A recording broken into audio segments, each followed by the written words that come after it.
5 to 9 for your Saturday evening with Saturday Night in the Mix. That is Justin Ringham and his own original tracks. So he still joins me in the studio now. So Justin, tell us about that mix then. All your original stuff, 3 tracks in there. So what's your inspiration behind each one?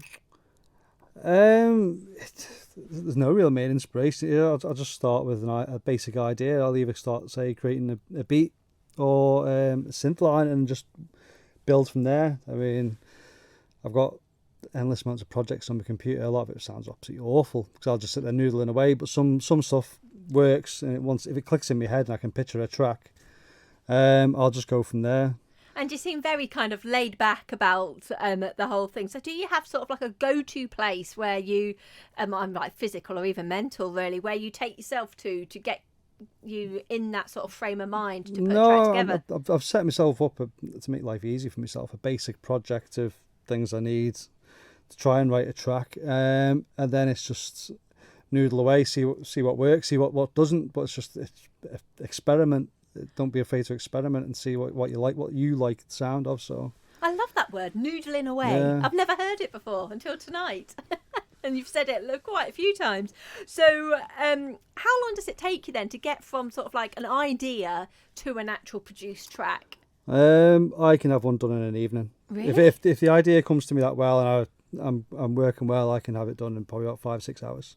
So with you, is it more having the time to actually do it? Yeah, that's it. Yeah, it's just set time, but it's easier during the off season for my son and that, like, so more free time.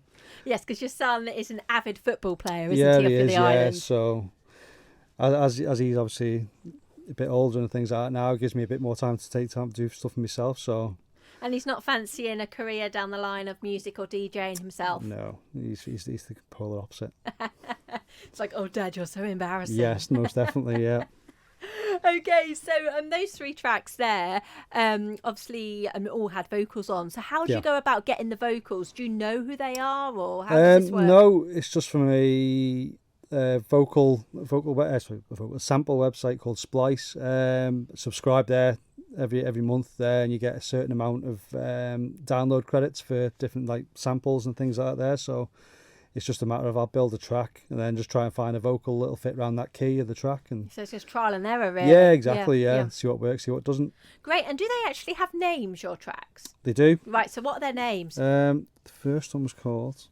Oh, goodness me. We could give them names right now. So when you think of a name, then how do you name a track? I mean, is it how you feel? Is it? Honestly, I give them probably the most random names in the world. If I just get to. So the first one. Well, they're so random that we can't even recall them at the moment. The first one was called Far Away. Yep. The second one was Hatter's Charm, and the last one was called Simple. So what just makes you think of these names? It's just the first thing that pops into my head. First thing that to be honest with you, the Far Away was actually in the vocal for the first one. Yeah. So I've gone with that. Or Hatter's Charm. I kind of like the hi hats that were in it, so it's just stuck with that. And Simple, probably could simplified. I go through a more simplified process of making music than I used to. I used to overcomplicate it, and it didn't sound as good and a bit muddy and things like that. Whereas now I've simplified it a bit, like, and the effects worked a lot better. So I think this is it. It's not. I think the saying "when you stop caring" is the wrong one. It's not that you don't care about what you do, but when you start to take a step back and just be a little bit more relaxed and chilled about things, that actually it sounds better. It works, exactly. Yeah, I used to overcomplicate things and think I need to have a certain amount of instruments and things like that. Whereas I've just stripped it all back down and to the bare bones, and it actually sounds a lot better, and I'm a lot happier with the results.